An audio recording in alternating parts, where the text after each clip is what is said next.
Okay, the next chapter continuity differentiability, 2 part में पढ़ने वाले हैं हम लोग। एक पार्ट के अंदर सिर्फ कंटिन्यूटी को डील करेंगे, दूसरे पार्ट के अंदर डिफरेंशिएबिलिटी को डील करेंगे। Basics of continuity. Function f of x is said to be continuous. Continuous कब मानते हैं हम लोग? जब LHL, ये वाला यूज़ करें, जब LHL RHL फाइनाइट रहना चाहिए, बराबर रहना चाहिए, और एफ ऑफ ए भी फाइनाइट रहना चाहिए, बराबर रहना चाहिए। लिमिट के अंदर बस LHL RHL फाइनाइट और बराबर रहना बोल के देखते थे हम लोग। इसके अंदर एक F of A he extra add हो जाएगा और कुछ भी नहीं। ग्राफिकली देखेंगे, ये कंटिन्यूस है, ये डिसकंटिन्यूस है, ये भी डिसकंटिन्यूस, ये भी डिसकंटिन्यूस, ये भी डिसकंटिन्यूस। ये ग्राफ के अंदर एक और चीज़ गौर करना है, यहाँ पे ग्राफ तो डिसकंटिन्यूस है, लेकिन यहाँ पे लिमिट एग्जिस्ट करता है।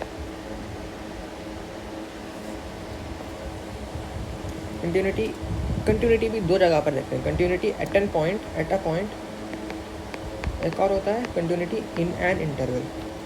कंटिन्यूटी इन एन इंटरवल के अंदर भी 2 चीज़ें, in open interval, in close interval. दोनों में फ़र्क क्या है? ओपन इंटरवल के अंदर ये ग्राफ है, यहाँ पे ओपन इंटरवल है, RHL तो है ही नहीं, एफ ऑफ ए भी है ही नहीं, LHL है, लेकिन आपको ओपन इंटरवल के अंदर LHL भी कैलकुलेट करने की ज़रूरत नहीं है। इसका मतलब कुछ भी कैलकुलेट करने की ज़रूरत नहीं है आपको।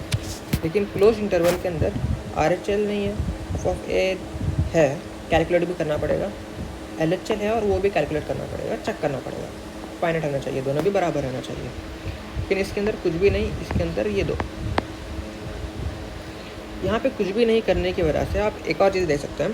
फंक्शन यहाँ पे ओपन इंटरवल है, इस पॉइंट मतलब जस्ट पीछे LHL का यहाँ पे जो फंक्शन है ना, अगर ये रहता भी नहीं तो चल जाता था।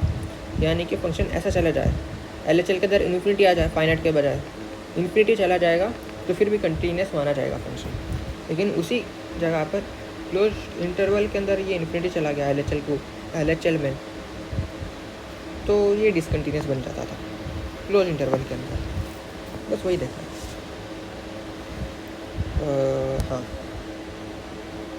एक फंक्शन है, ओपन इंटरवल है यहाँ पे एंड पॉइंट्स के ऊपर।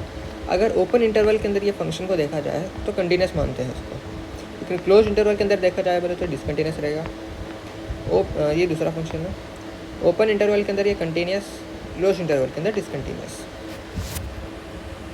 यहाँ पे एक क्वेश्चन था ना, जनरल क्वेश्चन ग्राफ दिया है ऐसा, यहाँ पे जो फंक्शन बी पॉइंट के ऊपर फंक्शन की वैल्यू कुछ फाइनाइट है, और बी पॉइंट से जस्ट पीछे मतलब LHL बन जाएगा, LHL पे वैल्यू इन्फिनिटी जा रही है। ऐसा ग्राफ बना सकते हैं क्या क्वेश्चन में? बस दूसरा क्वेश्चन, ये भी बी पॉइंट है, बी पॉइंट के ऊपर एक फाइनाइट वैल्यू आ रही है। ओके, बी पॉइंट के ऊपर फाइनाइट वैल्यू आ रही है कुछ, उससे जस्ट पीछे फंक्शन नॉट डिफाइंड है, और उससे पीछे यहाँ पे कहीं कुछ फंक्शन होगा। ओके, ऐसा फंक्शन भी बना सकते हैं क्या क्वेश्चन में? कुछ theoretical points, polynomial function continuous for every real number. हाँ, अगर आपको ग्राफ याद रहेगा बोले तो ये सब याद करने की ज़रूरत नहीं रहेगी। Polynomial function is always continuous, यहाँ पे कंटिन्यूस, हाँ ये भी, साइन भी ऑलवेज कंटिन्यूस, कॉस भी ऑलवेज कंटिन्यूस, साइन इन्वर्स देखते हैं graph, sign inverse is continuous, sign inverse का ग्राफ ऐसा ही रहेगा, यहाँ पे वापस फिर ऐसा जाएगा वो। हाँ तो हाँ, अगर इतना मान रहे हैं हम लोग डोमेन, तो कंटिन्यूस है साइन इन्वर्स। तो फॉर एवरी रियल नंबर, हाँ वहाँ पे तो ग्राफ ही नहीं है, फॉर एवरी रियल नंबर बोले तो पूरे नंबर लाइन के ऊपर पूछ रहे हैं, और यहाँ पे ग्राफ ही नहीं है, तो डिसकंटिन्यूस बनना चाहिए था वो। देखते हैं sign inverse is continuous, cos भी कंटिन्यूस, इसका देखते हैं बाद में। e⁻x इज कंटिन्यूस, ऐसा रहता है ग्राफ। tan इन्वर्स भी कंटिन्यूस है, cot इन्वर्स वही। ये discontinuous at every integer, odd multiple of π/2 पे डिसकंटिन्यूस, मल्टीपल ऑफ पाई के ऊपर discontinuous at 0, always continuous, discontinuous at pi, multiples of pi, continuous, discontinuous at odd multiples of π/2 है ना, odd multiples of π/2, tan और sec, यहाँ पे sec, और ये π/2 है, ये 2n + 1 π/2 बन जाएगा, 3 π/2 बन जाएगा। tan inverse discontinuous at multiples of pi, ये पाई, फिर ये 2 पाई, और cot भी डिसकंटिन्यूस, जो यहाँ पे डिसकंटिन्यूस है वो यहाँ पर ही है। साइन इनवर्स का ग्राफ ऐसा जाएगा, कोसेक का ऐसा जाएगा, कॉस का ऐसा, सेक का ऐसा, टैन का पूरा नंबर लाइन के ऊपर जाता है ग्राफ, कॉट का भी वैसा पूरा नंबर लाइन के ऊपर, कॉट इनवर्स। क्वेश्चन, हाँ, एक फंक्शन है जो यहाँ से यहाँ तक बना हुआ है क्लोज इंटरवल के साथ में है, लेकिन अगर उसका डोमेन इतना बड़ा माना जाएगा तो ये फंक्शन कंटिन्यूस है क्या, क्वेश्चन मार्क है। और मुझे लगता है ये कंटिन्यूस नहीं रहेगा। Statement 1, statement 2, y is equal to tan x is continuous in its domain, x is equal to 2n + 1 π/2 की बात नहीं करेंगे। हाँ, tan x is continuous in its domain, that is true. tan x is discontinuous at 2n + 1 π/2, वो भी सही है। यहाँ पर डिसकंटिन्यूस है फंक्शन, डोमेन के अंदर कंटिन्यूस है, दोनों भी एक साथ ट्रू है। देखना,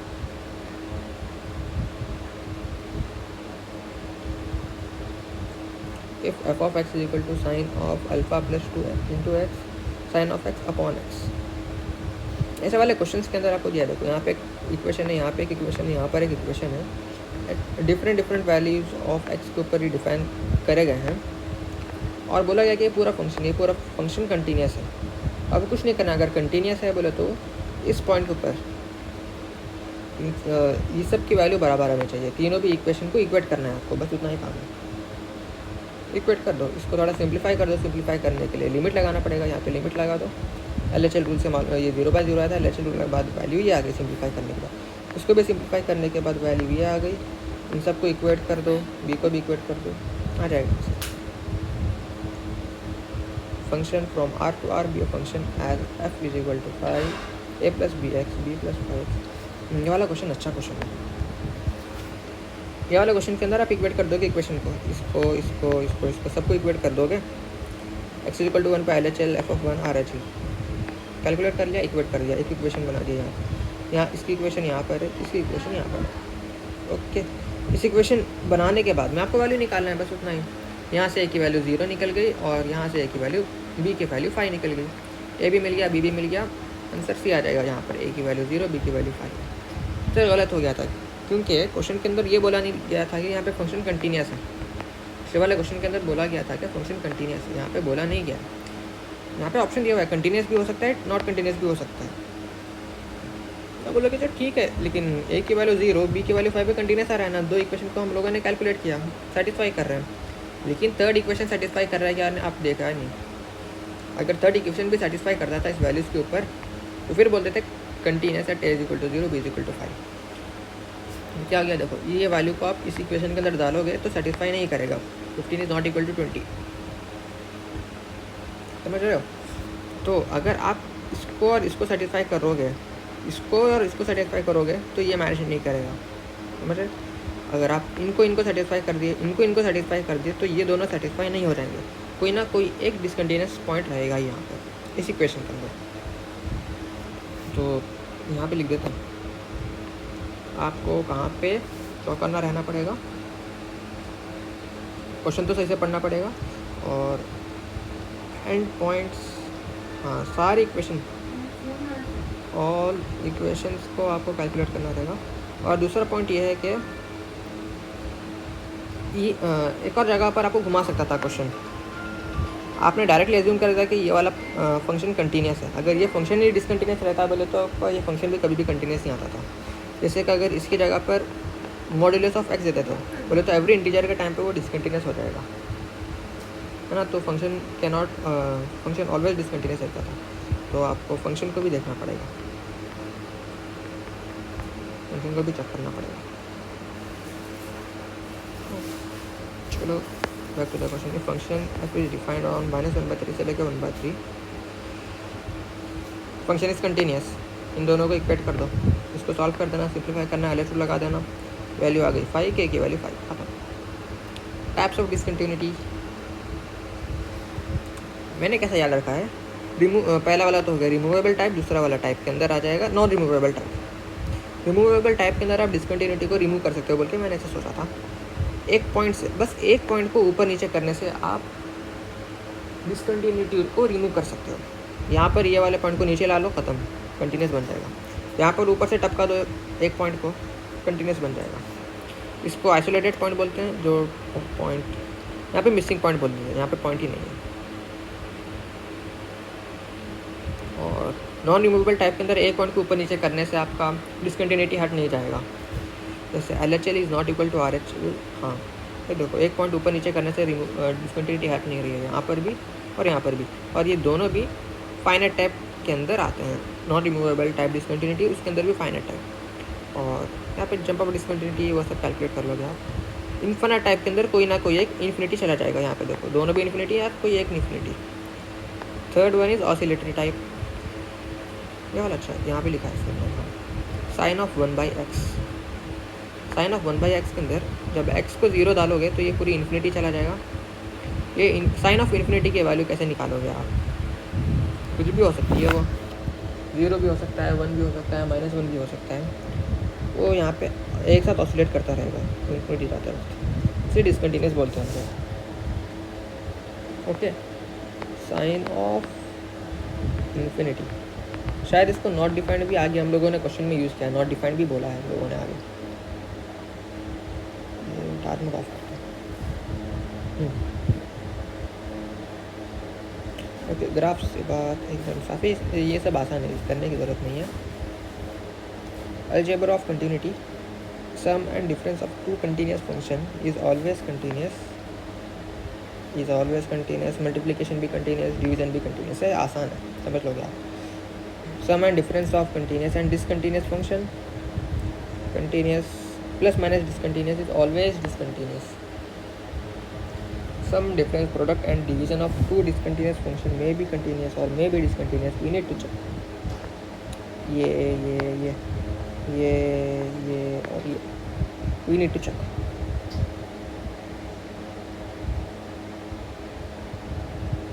इसका एग्जांपल ले लो, continuous plus minus discontinuous always discontinuous रहेगा। इस एग्जांपल लेने की जरूरत नहीं शायद, इसका समझ लेंगे आसानी से। इसके अंदर वी नीड टू चेक क्यों बोल रहे हैं? क्योंकि ये कंटिन्यूस भी हो सकता है, डिसकंटिन्यूस भी हो सकता है। एग्जांपल, कंटिन्यूस फंक्शन है, इसकी वैल्यू 0 है, दूसरा डिसकंटिन्यूस फंक्शन है, यहाँ पे डिसकंटिन्यूस मान लो। ओके, यहाँ पे वो डिसकंटिन्यूटी है, तो ये दोनों मल्टीप्लाई कर दो आप, दूसरा जो फंक्शन बनेगा ना उसकी वैल्यू भी 0 आ जाएगी, कम्प्लीटली 0, कंटिन्यूस बन गया वो वाला फंक्शन। मल्टीप्लिकेशन के अंदर एक एग्जांपल ले दिया, वैसा ही दो डिसकंटिन्यूस फंक्शन है, मान लो एक फंक्शन ऐसा जा रहा है और बाद में ऐसा चला गया, ओके, और दूसरा वाला फंक्शन है वो ऐसा जा रहा है, बाद में ऐसा चला गया, इनको ऐड कर दो, एक फंक्शन बन जाएगा ऐसा जो कंटिन्यूस रहेगा, है ना। वैसा ही कंटिन्यूस इंटू डिसकंटिन्यूस, ये कंटिन्यूस कब हो सकता है? ये यहाँ पे डिसकंटिन्यूस से मान लो, लेकिन यहाँ पे 0 पे चला गया। एक और फंक्शन है वो यहाँ पर डिसकंटिन्यूस है, ये वाला एक फंक्शन है यहाँ पे डिसकंटिन्यूस है, लेकिन यहाँ पे 0 चला गया। लेकिन दूसरा फंक्शन है जो यहाँ पर डिसकंटिन्यूस है, लेकिन यहाँ पे 0 चला जा रहा है। दोनों को मल्टीप्लाई कर दो, यहाँ पे जो डिसकंटिन्यूटी थी ना, सॉरी क्या ही रह,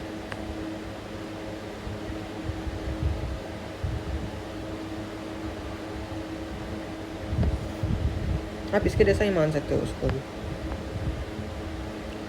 एक फंक्शन इज डिसकंटिन्यूस हियर, लेकिन दूसरा वाला फंक्शन वहाँ पे 0 पे चल रहा है, समझ लो। तो मल्टीप्लाई करने के बाद एक 0 आ गया था वैल्यू, है ना, यहाँ पे एग्जांपल दिया था हम लोगों ने। वैसा इसको आगे बढ़ा दो, ये वाला फंक्शन अब 0 आ गया है, 0 पे चल रहा है, लेकिन ये वाला फंक्शन है ना ऊपर चला गया और यहाँ पे डिसकंटिन्यूस बन गया, समझ लो। तो होल टोटल आपका 0 कंटिन्यूस आ जाएगा, आसान है। मल्टीप्लिकेशन का एग्जांपल लेने पर डिवीजन का एग्जांपल लेने की ज़रूरत नहीं पड़ती है कभी भी। और कंपोजिट फंक्शन के अंदर g of x is continuous at x is equal to f of x is continuous at x is equal to g of x। Composite function के अंदर ऑलवेज चेक करना पड़ेगा हर एक पॉसिबल कॉम्बिनेशन। यहाँ पे example भी दिया गया है, g ऑफ x -1 और दूसरा फंक्शन सिग्नम ऑफ x है। तो f of g of x की value, f of g of x क्या बन जाएगा, ऐसा बन जाएगा सिग्नम ऑफ x -1, और x इज इक्वल टू 1 पर डिसकंटिन्यूस रहेगा ये। ऑल दो x -1 is continuous at x is equal to 1 and signum signum is also continuous at x is equal to 1, लेकिन signum of x minus 1 is discontinuous. तो यहाँ पे वही लिखा है जी ऑफ एक्स कंटिन्यूस है x इक्वल टू 1, सिग्नम भी continuous x is equal to 1, लेकिन f of g of x discontinuous है। ये थोड़ा नॉट नेसेसरी भी दिख रहा है, क्योंकि हम लोगों को यहाँ पर signum of x is continuous at x is equal to 1 की ज़रूरत ही नहीं पड़ी हम लोगों को। ये हाँ, लेकिन x माइनस हाँ वही, इसकी ज़रूरत ही नहीं पड़ी थी। हम लोगों को ज़रूरत पड़ी थी इसकी, x माइनस 1 के बाद जो रिज़ल्ट आएगा ना वो इसके अंदर इनपुट कर रहे हैं हम लोग, है ना, तो उसकी ज़रूरत पड़ी थी, नॉट यूज खुद लगा था। वैसे एक और एग्जांपल, ये कंटिन्यूस का फंक्शन था, ये डिसकंटिन्यूस के अंदर डिसकंटिन्यूस यहाँ पर एग्जांपल दिया गया, जी एफ भी डिसकंटिन्यूस, एफ पी एफ भी डिसकंटिन्यूस, लेकिन दो आंसर 0 आ रहा है, वो ऑलवेज कंटिन्यूस, हर बार 0 आएगा आंसर। ओके, लेकिन यहाँ पे एक पॉइंट आप देख सकते हैं, एक पॉइंट के ऊपर हम लोगों ने कंटिन्यूस है या डिसकंटिन्यूस है देखा था, कंटिन्यूटी और डिसकंटिन्यूटी एट अ पॉइंट देखा था। इन एन इंटरवल क्या होगा बोल के देखेंगे, बस ऐसे ही। आपको तो आंसर तो सॉल्व होने के लिए एट अ पॉइंट की ज़रूरत पड़ेगी, एक एक पॉइंट को आप चेक करते रहेंगे, लेकिन आपके इंट्यूशन के लिए ओवर एन इंटरवल को देखते हैं। इन एन इंटरवल के अंदर भी over complete number line, over a part of a number line भी देखेंगे शुरू से। ये वाला तो हर बार कंटिन्यूस रहेगी, over an interval, at a point, at a part of an line, always continuous रहेगा ये, कंटिन्यूस। इसके अंदर कंटिन्यूस प्लस माइनस डिसकंटिन्यूस एक फंक्शन है, पूरे नंबर लाइन के ऊपर कंटिन्यूस है, दूसरा फंक्शन है जो एक पॉइंट पर डिसकंटिन्यूस है। तो ये दोनों फंक्शन को ऐड करोगे तो ऑलवेज डिसकंटिन्यूस फंक्शन मिलेगा। हाँ, तो यहाँ पर भी लेते हैं ओवर एन कंप्लीट इंटरवल, एक फंक्शन है जो कंटिन्यूस है, दूसरा डिसकंटिन्यूस है। एक function which is continuous over N entire number line और इसकी वैल्यू 0 मान लो, और दूसरा फंक्शन है जो डिसकंटिन्यूस है, यहाँ पर कंटिन्यूस भी हो सकता है, डिसकंटिन्यूस भी हो सकता है। Good point. अगर मल्टीप्लिकेशन का एग्जांपल है तो डिवीजन का एग्जांपल लेने की ज़रूरत नहीं। वैसे डिसकंटिन्यूस प्लस माइनस डिसकंटिन्यूस को देखा जाए, एक फंक्शन है जो डिसकंटिन्यूस है और an entire number line at a point, दूसरा फंक्शन है वो भी डिसकंटिन्यूस है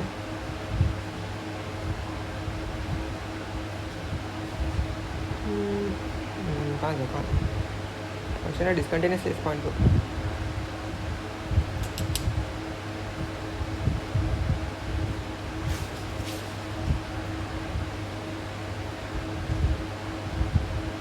हाँ, वी नीड टू चेक ही होगा, एक फंक्शन ऐसा जा रहा है, बाद में ऐसा चला गया, एक ऐसा जा रहा है, यहाँ से ऐसा चला गया, दोनों को ऐड कर दो ऐसा आ जाएगा।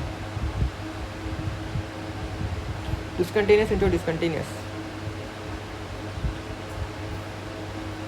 इससे पहले जो एग्जांपल लिया था ना वही काफ़ी है उसके लिए। हम लोगों ने एग्जांपल लिया था, एक फंक्शन ऐसा जा रहा है, फिर यहाँ पर डिसकंटिन्यूस था, लेकिन दूसरा वाला जो फंक्शन है ना वो उसकी वैल्यू ऑलवेज 0 की मान लो यहाँ पर, उसके बाद ये वाला बढ़ के ऊपर आ गया और ये यहाँ पे डिसकंटिन्यूस बन गया, लेकिन ये नीचे चला गया, 0 पे आ गया, पूरा मल्टीप्लाई कर दो तो कंटिन्यूस फंक्शन आ जाएगा आपके पास।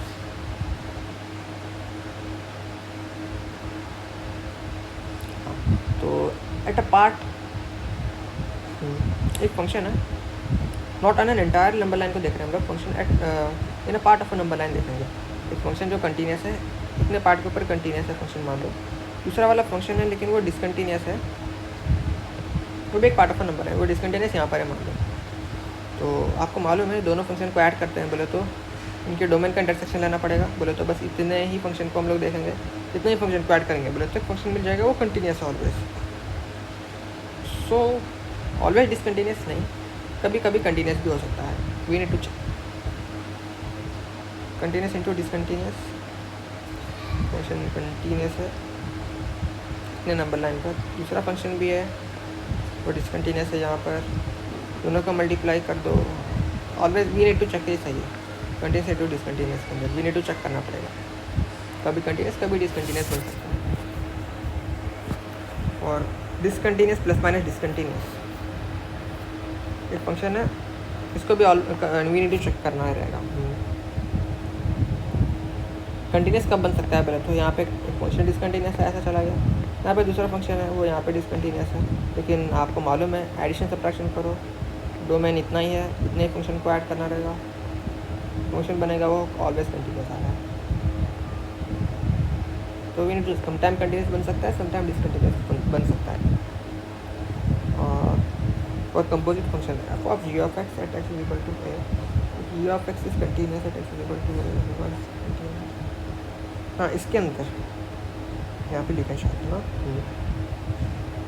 कंटिन्यूस इंटू कंटिन्यूस और एन एंटायर नंबर लाइन देखा जाए तो C2 अगर ऐसा जा रहा है और एंटायर नंबर लाइन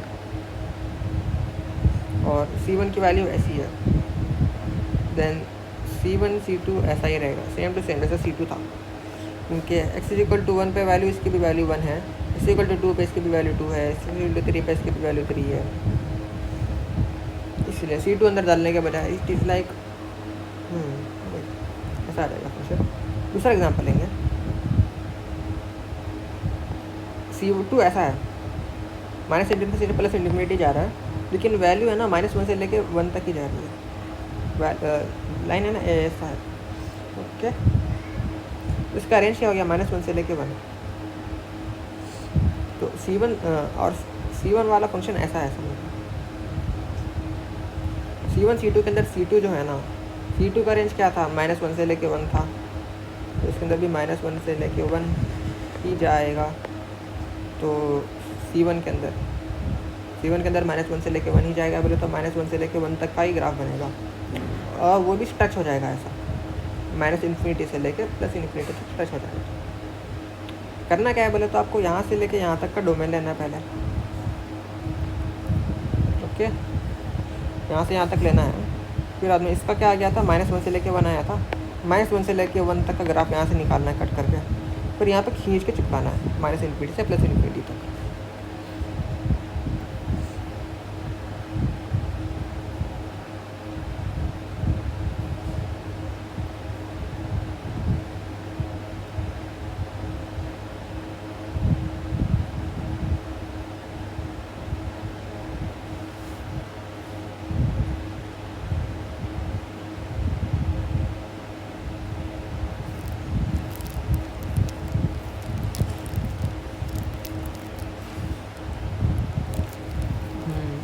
यहाँ पे खींचा गया है ना, ये वाले ग्राफ को जैसे का वैसे हम लोगों ने खींचा था, लेकिन अगर ये वाला ग्राफ ऐसा ऐसा रहता था तो इसको भी अलग अलग तरीके से खींचा जाता था, अलग ग्राफ बनता था।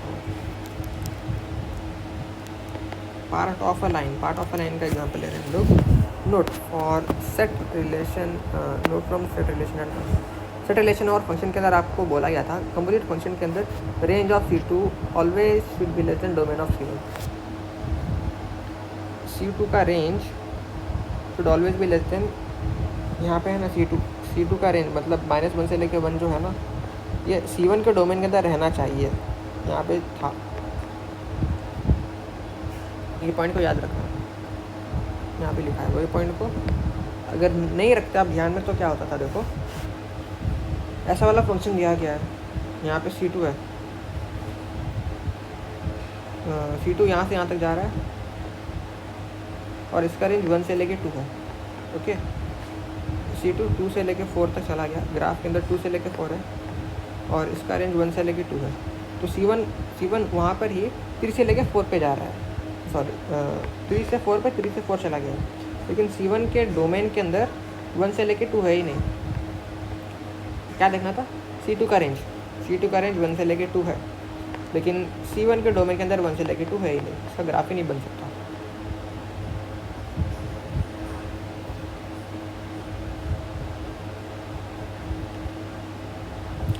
हाँ, अब बन सकते हैं। C2 का रेंज क्या था, 3 से 4 पे 1 से लेके 2, C1 के अंदर 1 से लेके 2 है, तो ये वाला ग्राफ आ जाएगा। ये वाला ग्राफ को उठा के यहाँ पे डाल देना है आपको। तो ओवरऑल क्या है वो, अंदर क्या जाने वाला, अंदर C2, बाहर है C1, इसका ग्राफ ऐसा बन जाएगा 3 से लेके 4 के ऊपर ये वाला ग्राफ उठा के यहाँ पे पेस्ट कर दो आप, ऐसा खत्म। अगर ये ऐसा सा रहता बोले तो यहाँ पे ऐसा था। Discuss continuity of following function at given times. हाँ, ये इसके आगे सब सोचना नॉट वर्ती ठहरेगी। डिसकंटिन्यूस के अंदर डिसकंटिन्यूस वो सब ज़रूरत नहीं है, बस इंट्यूशन के लिए करते करते करते आगे बहुत ज़्यादा।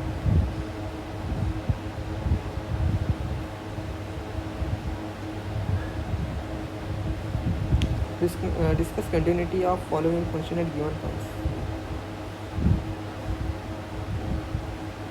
Always continuous, discontinuous, discontinuous at integers. Always continuous, always continuous, always continuous, answer will be always continuous. Discuss continuity of following function at given points. X into step function of x, ये continuous है, ये discontinuous है, discontinuous at integers आ जाएगा। लेकिन आपको x equal to 0 पे check करने बोल रहा हूँ। एक्स इक्वल टू 0 पर मोस्ट प्रोबेबली ये कंटिन्यूस आ जाएगा, क्योंकि एक्स इक्वल टू 0 पर ये डिसकंटिन्यूस है, लेकिन ये इसकी वैल्यू 0 जा रही है, कंटिन्यूस और इसकी वैल्यू 0 जा रही है। चेक कर लो आप, LHL RHL f of 0, LHL की वैल्यू 0, RHL की वैल्यू 0, f ऑफ 0 की वैल्यू भी 0, कंटिन्यूस। g ऑफ x के अंदर ये भी कंटिन्यूस, ये भी continuous, always continuous. Suspicious points, आपको फंक्शन दिया गया है, उसके अंदर कंटिन्यूटी चेक करना है बोले तो सबसे पहले उस फंक्शन के अंदर सस्पिशियस पॉइंट्स को ढूंढना पड़ेगा। यहाँ पर आपको सस्पिशियस पॉइंट्स कहाँ पर बनते हैं?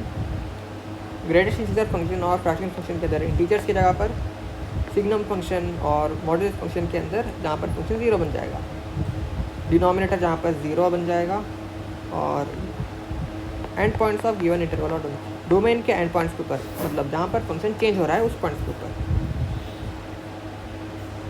एग्जांपल यहाँ पे दिया, जहाँ पर फंक्शन चेंज हो रहा है, यहाँ पर फंक्शन चेंज हो रहा है, देखो 1 पर 1 से बड़े पर एक फंक्शन है, 1 से छोटे पर दूसरा फंक्शन चेंज हो रहा है, तो x इक्वल टू 1 भी सस्पिशियस बॉन्ड बन जाता है। cos of pi x 2x minus 2 x square minus 2। यहाँ पे सस्पिशियस पॉइंट्स कैलकुलेट करना है। सस्पिशियस पॉइंट्स क्या रहेगा? 0 से लेके 2 के अंदर, एक तो खुद 0 रहेगा, एंड पॉइंट है वो, 2 भी रहेगा, एंड पॉइंट है, और 1 भी रहेगा, फंक्शन चेंज हो रहा है, और यहाँ पे स्टेप फंक्शन है जहाँ पर भी ये cos of pi x integer बन जाएगा, दैट इज़ 0 पे भी इंटीजर बन रहा है ना, हाँ 0 पर बन रहा है और पाई पे भी बन रहा है, मतलब x इक्वल टू 1 पर बनेगा, जब x इक्वल टू 1 पर ये पूरा पाई बन जाएगा। 0 भी रहेगा, 1 भी है, 2 भी था पहले बोले थे हम लोग, और हाफ भी रहेगा, हाफ पे cos ऑफ x, हाँ वहाँ पे भी 0 बन रहा है, देखो cos ऑफ x इंटीजर बन रहा है, हाफ भी डाल दो, 3/2 भी बन जाएगा, 3/2 x स्क्वायर माइनस 2 जब भी इंटीजर बन जाएगा, वो दैट इज़ √2 √3 के ऊपर इंटीजर बन रहा है। देखो ये तो इंटीजर है, ये इंटीजर कब बनेगा? √2 √3 के ऊपर, तो वहाँ पे ये पूरा फंक्शन इंटीजर बन जाएगा, वो भी इंक्लूड करना पड़ेगा, और आपको चेक करना पड़ेगा इन सारे पॉइंट के ऊपर LHL RHL कन्वर्ट करके कंटिन्यूस है या डिसकंटिन्यूस है।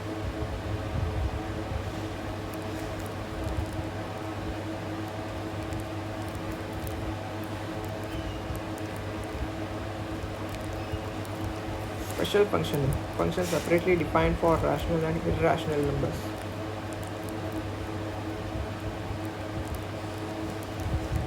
x is equal to rational, x rational रहेगा, तो irrational रहेगा, ये वाली वैल्यू 1 माइनस एक्स और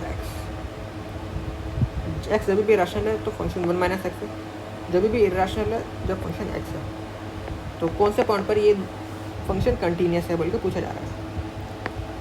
ये वाला फंक्शन कंटिन्यूस रहने के लिए 1 माइनस एक्स के बराबर रहना पड़ेगा, तो x इक्वल टू हाफ रहना पड़ेगा, x इक्वल टू हाफ पर कंटिन्यूस रहेगा, x इक्वल टू हाफ पर हाँ कंटिन्यूस रहेगा, जब इसका RHL और LHL बराबर आ जाएंगे, है ना, कंटिन्यूस रहेगा बोल रहा है।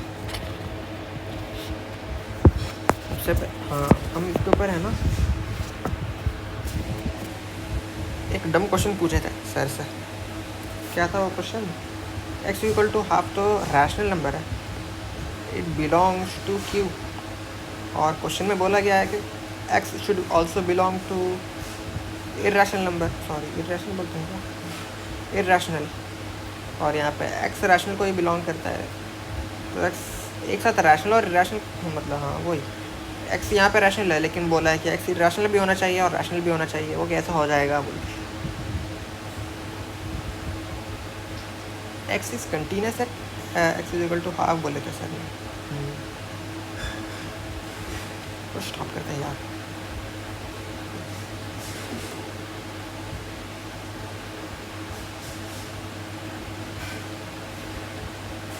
ये वाला भी आसान है, modulus of sine of x. इसके अंदर ये ग्राफ ऐसा जा रहा है, इसका ग्राफ आप बना सकते हो। ग्राफ बना के सॉल्व करना भी कभी कभी आसान बन जाता है, तो ग्राफ बना के सॉल्व कर लेना। 1/ln of modulus of x, इसका भी ग्राफ बना लो, कभी आसान बन जाएगा। ln एक्स का ग्राफ बना दो, फिर ln of mod of x का ग्राफ ऐसा बनेगा। 1/ln of mod of x का ग्राफ ऐसा बनेगा। कंटिन्यूटी डिसकंटिन्यूटी कैलकुलेट कर लेना। ये वाला क्वेश्चन अच्छा था। क्वेश्चन आते जाते थोड़ी जगह थोड़ी टाइम के लिए आपका जहन रुक जाता है। X is equal to f of x दिया गया है, यहाँ पे यू को यूज़ करा गया है और यू 1/x बन जाता है बोल के बोले हैं वो। तो फंक्शन जहाँ कहाँ पर डिसकंटिन्यूस पूछा गया है, इसको फंक्शन को थोड़ा सिंप्लीफाई करने के बाद ये वाला फंक्शन आ गया। तो u 1 और -2 नहीं बन सकता है बोल के आपको मालूम पड़ गया, लेकिन u है ना 1/x है। तो आप सबसे पहले ये पूछोगे x कैनॉट बी 1 बोल के बोलना, वो तो मालूम है x cannot be 1, x cannot be 1 और u की जगह पर x डाल दो। u की जगह पर x डालने के बाद ये इनको कैलकुलेट कर लो, दिस कैनॉट बी 0 बोल के। दिस कैनॉट बी 0 पे इक्वेशन बन जाएगा, वहाँ से x की वैल्यू एक और आ जाएगी। दिस कैनॉट बी 0 डाल दो, एक और इक्वेशन, क्योंकि भी वैल्यू यहाँ पर मिल जाएगी। तो टोटल x हाफ नहीं हो सकता, x2 नहीं हो सकता और x1 नहीं हो सकता। ये 3 पॉइंट्स है जहाँ पर पॉइंट डिसकंटिन्यूस है फंक्शन, 1 हाफ एंड 2 वही।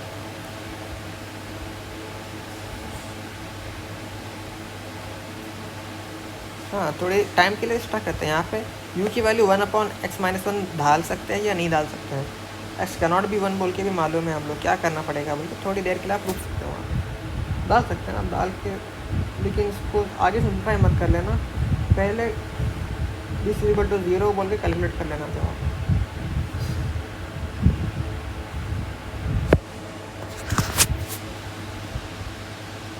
f of x is continuous, f of a, f of b is less than 0 at x is equal to alpha, x is equal to beta, value of function is of opposite sign। वो बोल रहे हैं कि अगर function ऐसा है, एक point के ऊपर वैल्यू पॉजिटिव आ रही है फंक्शन की और दूसरे पॉइंट के ऊपर वैल्यू नेगेटिव आ रही है फंक्शन की, तो कभी ना कभी ये फंक्शन इस पॉइंट को मतलब एक्स एक्सिस को काटेगा। एक तो बार काटेगा, नहीं तो 3 बार काटेगा, ऐसा जाके फिर ऐसा भी आ सकता है। 3 बार काटेगा मतलब ऑड नंबर ऑफ टाइम्स काटेगा। एग्जाम्पल यहाँ पे दिया गया, देखो ऐसा भी जा सकता है, एक बार काट लिया। दूसरा वाला फंक्शन ऐसा भी जा सकता है, 1 2 3 बार काट लिया। एक और है ऐसा, आप बोलोगे एक ये दो बार काटा ना, नहीं, इसको आप अलग अलग गिनते हो, इसको रिपीटेड रूट बोलोगे और इसको एक नहीं बोलोगे 2 बोलोगे, तो टोटल 3 बार काटा, ऑड नंबर ऑफ टाइम्स काटेगा।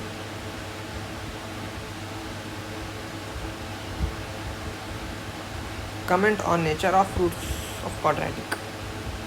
यहाँ पर आपको 2 चीज़ जानने था, इसको सॉल्व करके सिंप्लीफाई कर लेके यहाँ पे आना पड़ेगा।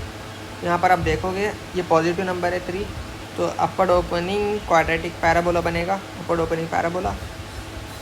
यहाँ से एक चीज़ मालूम पड़ेगी। और ये वाले फंक्शन के अंदर f की वैल्यू a b c डाल के वैल्यू मिल गई पॉजिटिव नेगेटिव पॉजिटिव। a पे वैल्यू पॉजिटिव है, b पे वैल्यू नेगेटिव है, c पे वैल्यू फिर से पॉजिटिव है। ग्राफ है ना अपर ओपनिंग है, बोले तो ग्राफ जैसा भी रहेगा ऐसा रहेगा। अब ये वाले ग्राफ को यहाँ पे अटकाना रहेगा, ऐसा डाल दो, खत्म, ग्राफ ऐसा बन जाएगा। तो रूट्स रियल और डिस्टिंक्ट बने हैं, देखो a से b के बीच में एक रूट बनेगा, b से c के बीच में एक रूट बनेगा, वही बोला है यहाँ पर। रूट से a के b के बीच में, b से c के बीच में एक रूट।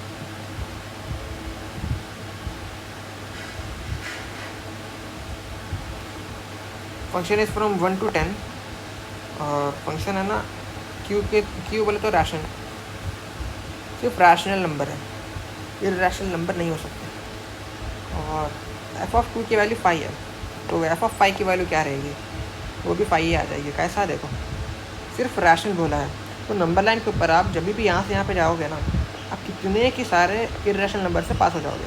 अगर 1 से लेके 2 पे 1 से लेके 2 पे के ऊपर भी जा रहे हो, समझ लो ये 1 है, ये 2 है, इन दोनों के बीच में भी कितने के ज़्यादा इर्रेशनल नंबर है, दो रैशनल नंबर के बीच में भी कितने के सारे इर्रेशनल नंबर रह सकते हैं। तो और यहाँ पे फंक्शन बोला है कि रेंज में सिर्फ और सिर्फ रैशनल नंबर ही देना पड़ेगा। अगर 5 है बोले तो इसको ऑलवेज 5 के ऊपर ही चलना पड़ेगा। अगर ये ज़रा भी ऊपर चला गया ना, तो ज़रा भी नीचे चला गया बोले तो इर्रेशनल नंबर को पास करेगा। और बोला है कि वो इर्रेशनल नंबर हो ही नहीं सकता, रेंज के अंदर इर्रेशनल नंबर नहीं आना चाहिए। इसीलिए अगर एफ ऑफ 2 के ऊपर वैल्यू 5 थी तो पूरा फंक्शन 1 से लेकर 10 के ऊपर 5 ही रहेगा रेंज फंक्शन की वैल्यू। खतरनाक result, intermediate value theorem, IVT।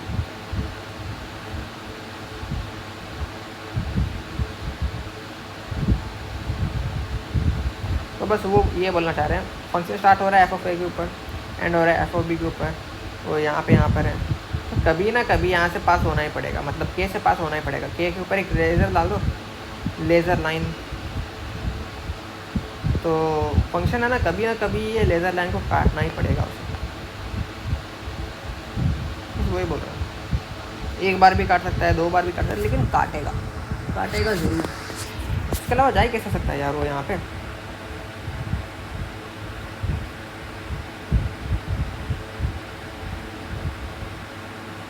खतरनाक रिजल्ट, क्वेश्चन फार्मूला वाला रिजल्ट। हाँ, एफ ऑफ ए यहाँ पर है, एफ ऑफ बी यहाँ पर है, ओके। इन दोनों के बीच में कितने के सारे फंक्शन हैं, देखो मतलब इन दोनों के बीच में जो ये है ना, ये वाला देखो, एफ ऑफ सी अगर ऐसा रिप्रेजेंट किए गए हैं P Q P plus Q, okay, और ये एंड पॉइंट से देखो, तो फिर एफ ऑफ सी कभी भी इन दोनों के इतने में ही मिलेगा आपको। एफ ऑफ सी की वैल्यू इन दोनों के बीच में ही आएगी बोल के बोल रहे हैं, बस पता इतना, और कुछ भी नहीं बोल रहे हो।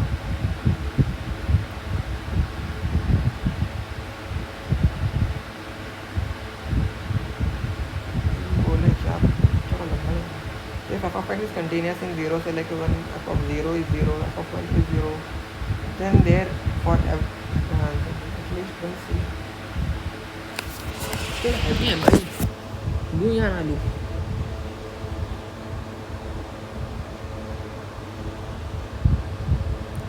फ्री पढ़ा लेना, add a page component.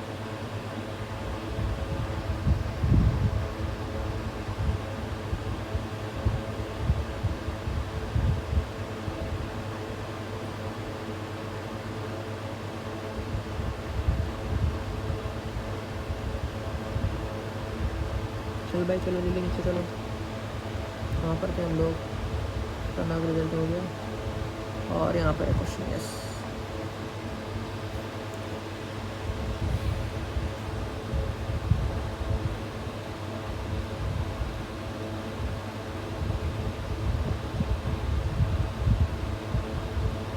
F of c is 1 minus 2c square, f of c is 1 minus 2c square, f of 0, f of 1, f of 0 पे वैल्यू 0, एफ ऑफ 1 के ऊपर भी वैल्यू 0, ओके। फंक्शन जा रहा है कहाँ पे, क्या यहाँ पे लिखे थे ना हम, f of c is 1 minus 2c square, function f of function है ना 0 से लेके 1 के बीच में है, और फंक्शन की वैल्यू 0 और 1 के ऊपर दोनों भी जगह पर 0 है, समझ रहे हो। 0 से लेके 1 पे जा रहा है, और यहाँ पर भी वैल्यू और यहाँ पर भी वैल्यू 0 है फंक्शन की।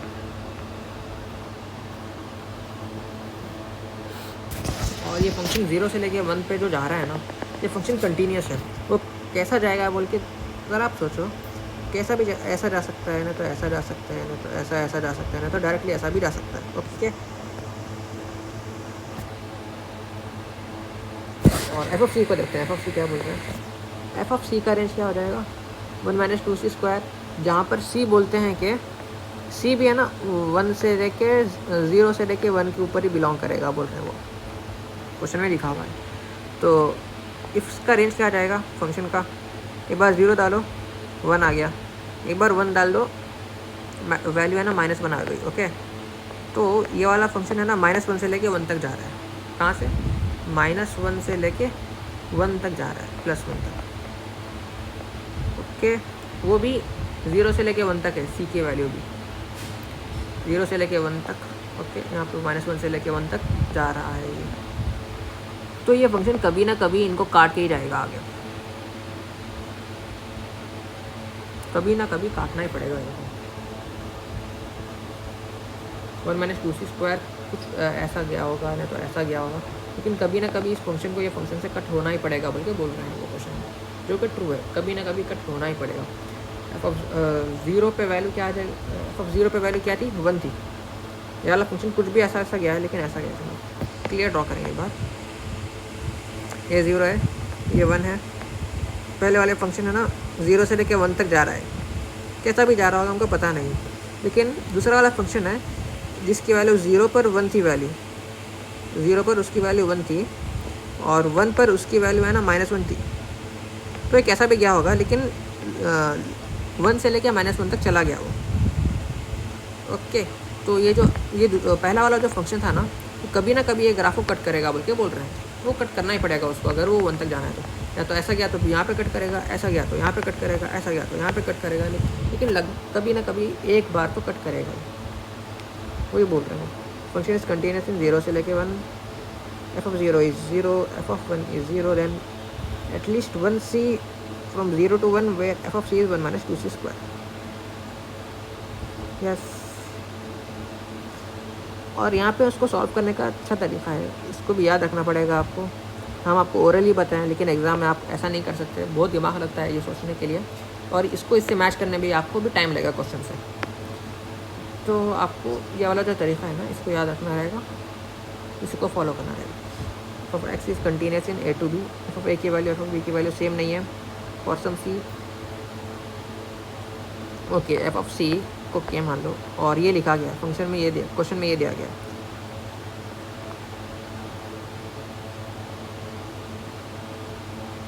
थोड़ा हैवी हो रहा है यार।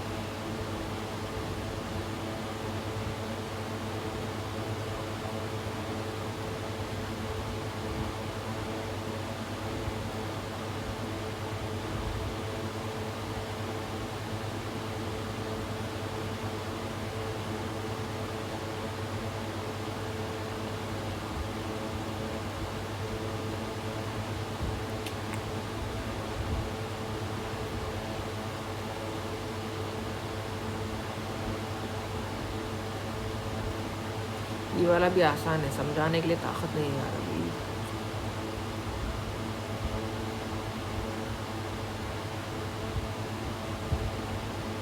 एक क्वेश्चन पढ़ लो, समझने के बाद एक एग्जांपल यहाँ पे देते हैं। एग्जांपल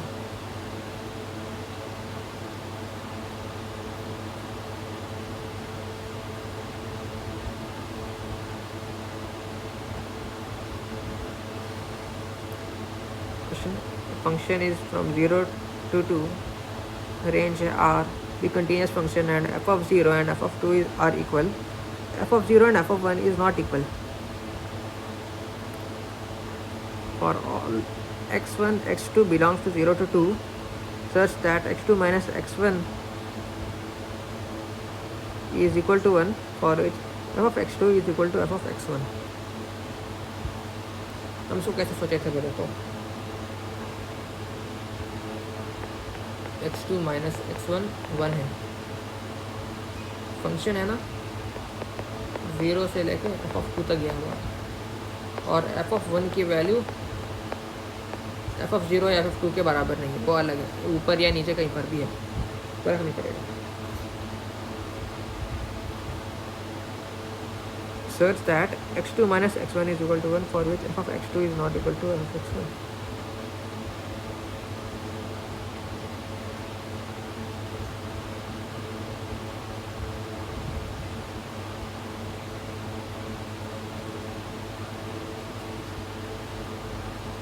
और f of x2 is equal to f of x1। तो बस ऐसा ही सोचो, एफ ऑफ ज़ीरो पे value zero, f of zero पर वैल्यू और f2 की वैल्यू बराबर है, समझ लो, बोले हैं वो, और एफ ऑफ 1 की वैल्यू अलग है। तो फंक्शन ऐसा भी जा सकता है, ऐसा भी जा सकता है, लगभग जैसा भी जाए ऐसा भी जा सकता है। देखो जैसा भी जाए, अगर आपके पास एक लाइन है ऐसी लंबी वाली, अगर आपके पास ऐसी लंबी लाइन है और यहाँ पे फंक्शन, पहला वाला फंक्शन ऐसा गया, समझ लो ये वाला पॉइंट है ना x1 है, ये वाला पॉइंट x2 है, ओके। तो कभी ना कभी एफ ऑफ x1 और एफ ऑफ x2 बराबर होंगे। देखो इस पॉइंट के ऊपर x1 और x2 की वैल्यू फंक्शन के अंदर बराबर आ रही है। अगर ये फंक्शन को मैं चेंज कर दूँ, कौन सा, ये वाला फंक्शन अगर ऐसा आ गया, ऐसा, सॉरी, ऐसा जाकर ऐसा है, ओके, ऐसा बन गया, समझ लो। तो फिर अभी भी ये मैं एफ ऑफ x1 और एफ ऑफ x2 की वैल्यू यहाँ पर बराबर आ रही है। दूसरा वाला फंक्शन लेते हैं फिर, बार जो है ना स्ट्रेट यहाँ से यहाँ तक चला गया, तो भी यहाँ पे देखो एफ ऑफ x1 और एफ ऑफ x2 की वैल्यू कभी ना कभी बराबर आ रही है। एक और फंक्शन लेंगे जो है ना यहाँ से यहाँ तक स्ट्रेट गया है, उसके बाद ऐसा गया, समझ लो। कभी भी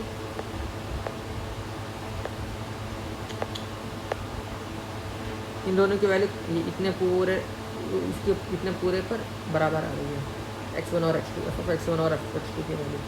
कभी ना कभी आप कुछ भी कर दो, लेकिन x1 और x2 के बीच में जो डिफरेंस है ना 1 का है, ये दोनों बराबर आएंगे। आप इसको आगे लेके जाके देख लो, आप कौन सा भी फंक्शन बना दो, x1 और x2 की वैल्यू बराबर आएंगी।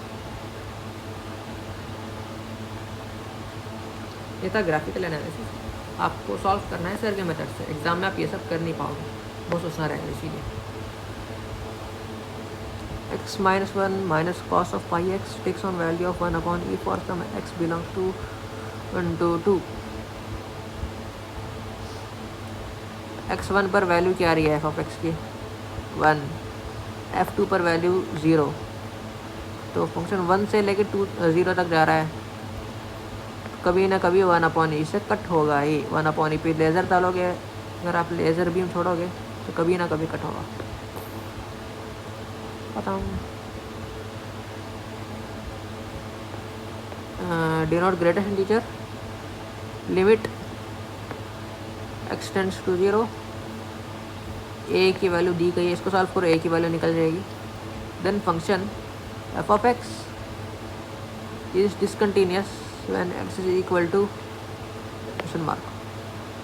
तो सबसे पहले इसको, और ऑप्शन आपको a के टर्म्स में दिए गए हैं, तो a की वैल्यू निकालनी पड़ेगी। a की वैल्यू इधर से निकालना है, तो a की वैल्यू निकालते हैं। चलो, a की वैल्यू निकालने के लिए आपको लिमिट्स के अंदर तो बोला जाता है कि ग्रेटेस्ट इंटीजर फंक्शन दिया गया है आपको, बोलो तो डायरेक्टली उसकी जगह पर आप वैल्यू पुट कर दो, एग्जैक्टली वैल्यू पुट कर देना, तो एग्जैक्ट वैल्यू, जैसे कि 2 प्लस और यहाँ पे ग्रेटेस्ट इंटीजर डाल दिया गया है, तो आप बोल दो कि वैल्यू 2 है, डायरेक्टली पुट कर देना इक्वेशन के अंदर, आपको इधर उधर कहीं भी देखना नहीं है। लेकिन इस जगह पर आप पुट कर ही नहीं सकते, क्योंकि x की वैल्यू 0 आ रही है, ये पूरा इन्फिनिटी जा रहा है, पुट क्या करोगे अंदर।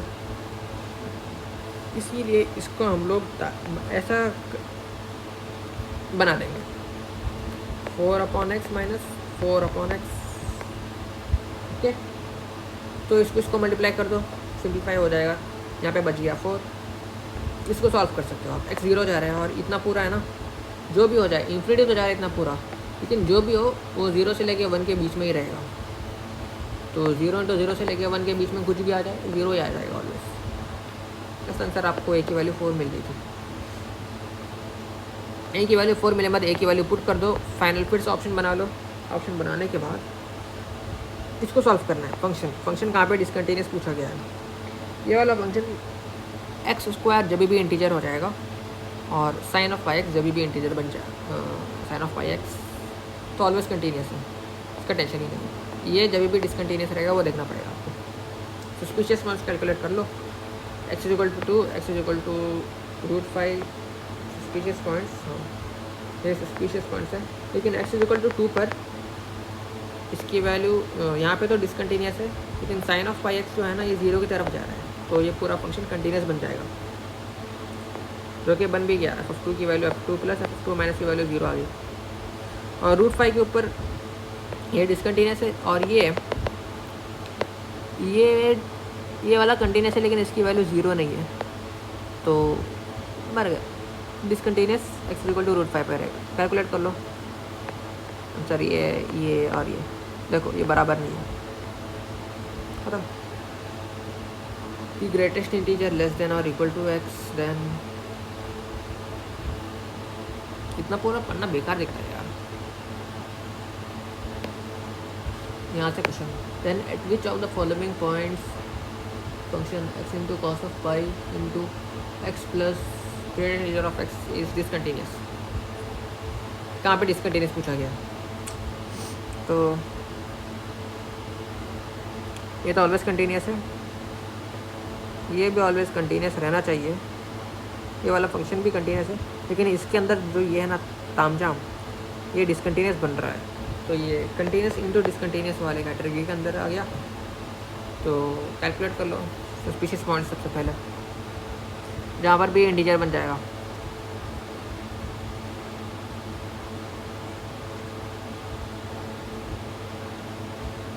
x इक्वल टू 0 पे ये 0 बन जा रहा है ना, तो अगर ये डिसकंटिन्यूस हो भी गया बोले तो कंटिन्यूस बन जाएगा फंक्शन, इसलिए x equal to 0 is not a discontinuous point.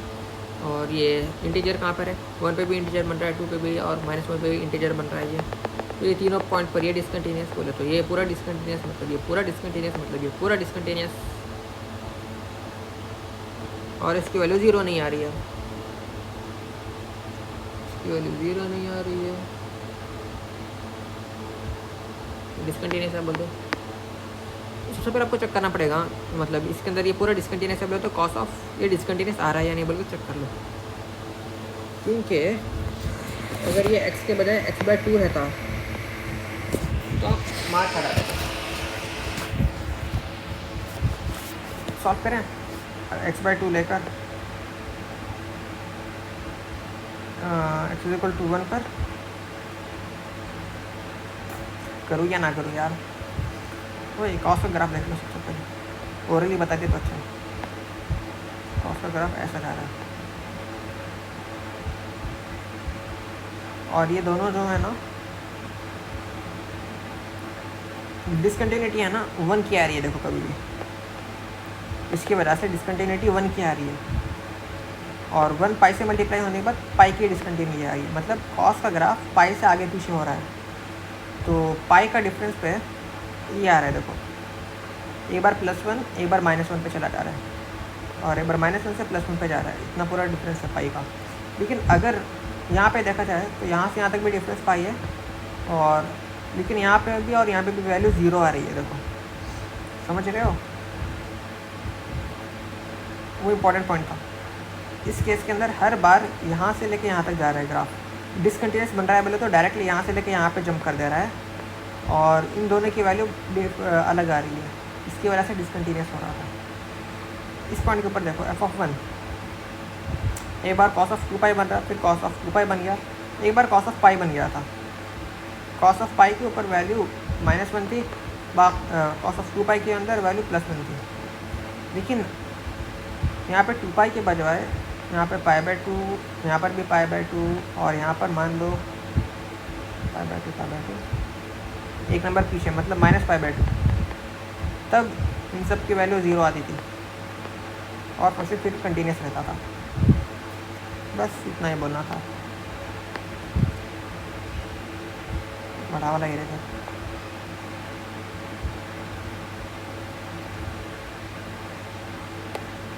चलो आगे देखते हैं। हाँ बस ख़त्म, इतना ही आज के लिए। डिफरेंशिएबिलिटी अगले वीडियो में। यहाँ पे एक पॉइंट था यार समझाने का, याद नहीं आ रहा है, जहन काम नहीं कर रहा, याद रखोगे।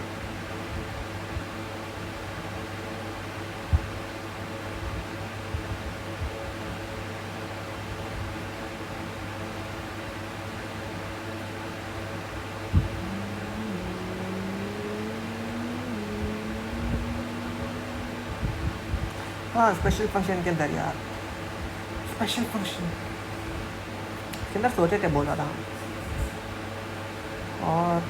और तो और यहाँ पर भी सोचे थे। कहाँ पर खतरनाक रिजल्ट, खतरनाक रिजल्ट, यह वाला सेक्शन फार्मूला के अंदर। बोले या ना बोले, शर्म मेरे से सोचे थे। एक्स्ट्रा पेज,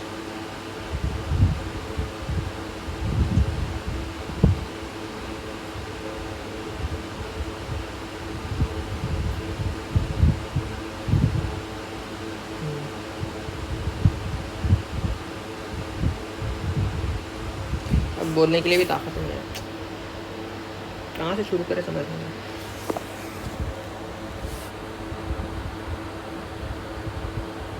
हम इसका मतलब ये समझे थे, एफ ऑफ सी ये सेक्शन फार्मूला के जैसा दिख रहा था ना, तो हम ये समझे थे अगर बोला जाए तो यहाँ से आता है कि लाइन ड्रॉ करो, इस लाइन के ऊपर कोई भी पॉइंट ले लो, ये वाला पॉइंट ले लिया, ये वाला पॉइंट ले लिया, यहाँ से यहाँ तक और यहाँ से यहाँ तक और यहाँ से यहाँ तक और यहाँ से यहाँ तक, ratio of this to this बराबर रहेगा, पता है ना, समझ गए। पहली बात जो हम सोच रहे थे एक लाइन बना दो ऐसी, तो फंक्शन कभी ना कभी इस पॉइंट ये वाले लाइन को क्रॉस करके जाएगा बोल के सोचे थे। वैसा हो नहीं सकता, ऐसा भी जा सकता है ना, फंक्शन इस लाइन को क्रॉस करे बगैर भी जा सकता है, समझ गए। पता नहीं जब क्या सोच रहे थे, एकदम में कहा बोल के शर्म आ गया। और क्या सोचा था हम, बोल बच्चों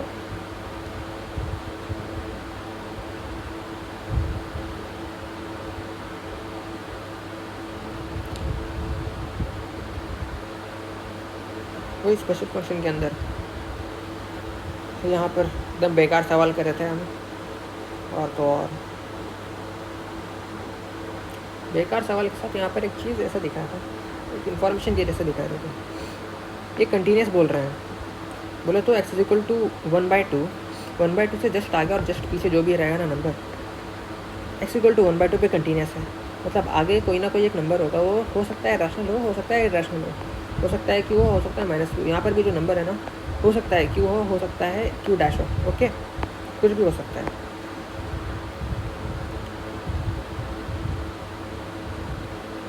अगर क्यू डैश रहेगा बोले तो ये वाला इक्वेशन आ जाएगा, अगर क्यू रहेगा बोले तो ये वाला इक्वेशन आ जाएगा। आप ये वाले इक्वेशन में इनकी वैल्यू पुट करने के बाद आपको जो वैल्यू आ जाती है ना, वो सबकी वैल्यू इन सबकी वैल्यू बराबर रहेगी। कंटिन्यूस रहने के लिए यही कंडीशन रहता है ना, तो इससे हमको ये मालूम पड़ गया कि 1/2 के राइट हैंड लिमिट में, राइट हैंड या लेफ्ट हैंड लिमिट के अंदर कोई ना कोई एक फंक्शन क्यू है और दूसरा फंक्शन क्यू डैश है, कोई ना कोई एक इन्फॉर्मेशन दिए जैसा दिख रहा था, पता नहीं क्या सही है। बस इतने पे एंड करेंगे, बस हो गया।